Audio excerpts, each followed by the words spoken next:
Saudara dan saudari dalam Kristus, hari ini kita datang untuk merayakan musim yang penuh sukacita ini.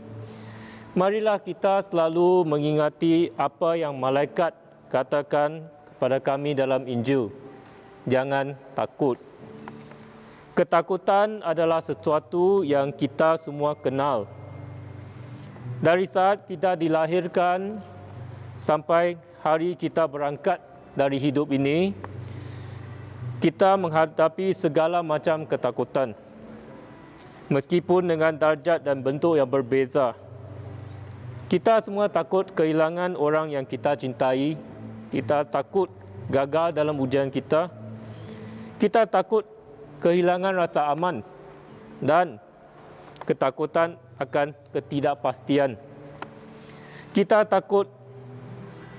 Ketakutan ini terutama terlihat jelas sepanjang tahun ini ketika kita mengalami pandemik COVID-19 ini.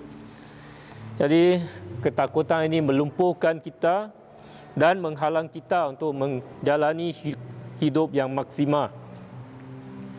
Dengan kelahiran Kristus, kita diberitahu untuk tidak takut kerana Yesus telah lahir untuk menebuskan kita dan membawa kita kembali kepada Tuhan. Ketakutan dan percubaan apapun yang kita alami dalam hidup ini tiada artinya jika dibandingkan dengan kehidupan yang menanti kita ketika kami mencapai persatuan terakhir kita dengan Tuhan. Kejatuhan Adam dan Hawa menutup pintu syurga. Tetapi dengan kelahiran Kristus, Kristus telah membuka pintu ini kembali untuk kita. Berita tentang kegembiraan yang besar ini harus dibagikan kepada semua orang. Kehidupan kekal melalui Kristus memang merupakan berita sukacita yang besar, terutama bagi orang-orang yang telah hidup dalam kegelapan.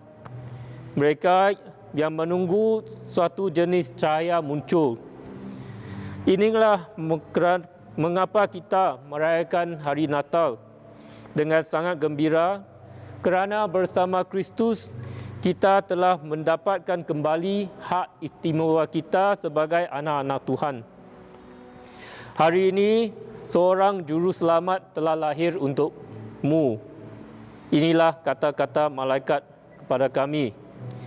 Ini adalah penting kerana ia menandakan bahawa Kristus lahir bagi kita pada hari yang sebenarnya, bukan pada hari yang sewenang-wenangnya. Yang kepentingan yang lain ialah Kristus lahir untuk kita semua. Dan hanya untuk beberapa kelompok eksklusif. Keselamatan ini diberikan kepada semua orang yang bersedia menerima Dia sebagai juru selamat mereka.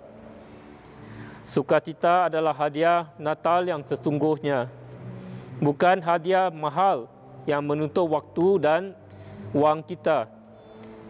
Kita dapat memberi kegembiraan ini dengan secara sederhana, dengan satu senyuman, dengan sikap yang baik, dengan sedikit bantuan, dengan pengampunan.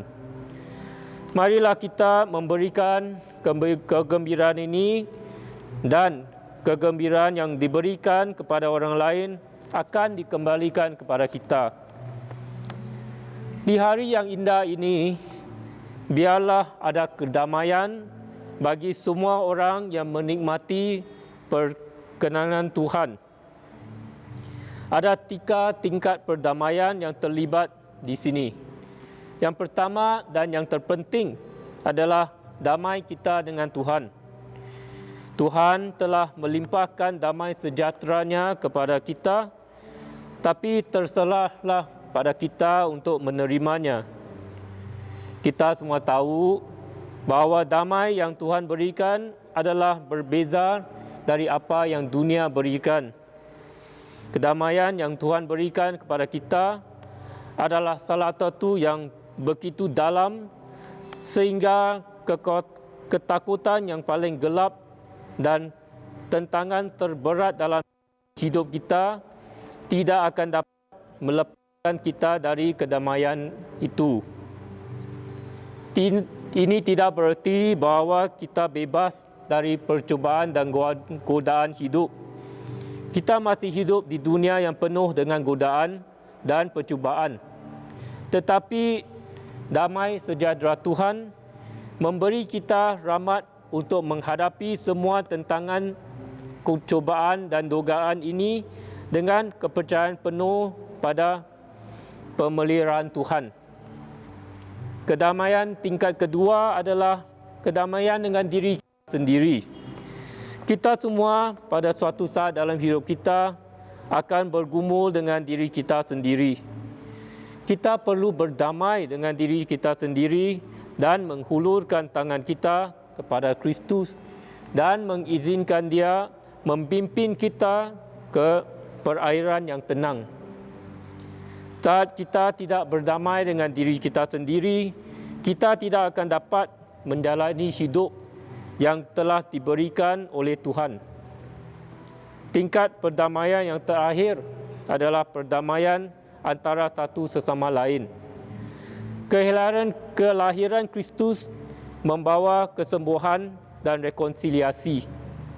Apa-apa perbezaan yang kita miliki antara sesatu sama lain, marilah kita mengesampingnya pada musim Natal ini dan berdamai antara satu sama lain. Kita semua ada pokok Krismas di rumah kita. Dan dengan menyalakan lampu-lampu di pokok Krismas ini, kita berharap yang terang Kristus akan senantiasa berada di dalam hidup kita juga. Hari Natal tanpa cahaya bukanlah hari Natal yang tulen. Biarlah ada cahaya yang terang di dalam jiwa, di dalam hati kita, dan biarlah ada pengampunan bagi orang lain, dan janganlah biarkan ada permusuhan atau kegelapan. Kita semua harus menjadi cahaya Yesus yang indah, dan pada hari yang indah ini, marilah kita merayakan kelahiran Kristus dengan sukacita yang sejati dan sepenuh hati. Saling menyapa dengan damai yang Kristus berikan kepada kita dan benar-benar memuji Tuhan dengan hidup kita dan membawa sukacita ini ke seluruh dunia. Atas pihak Father Xavier, Father Kenneth, Father Christopher dan saya mengucapkan selamat Hari Natal pada semua dan semoga berkat dan rahmat Tuhan selalu bersama kamu semua. Amin.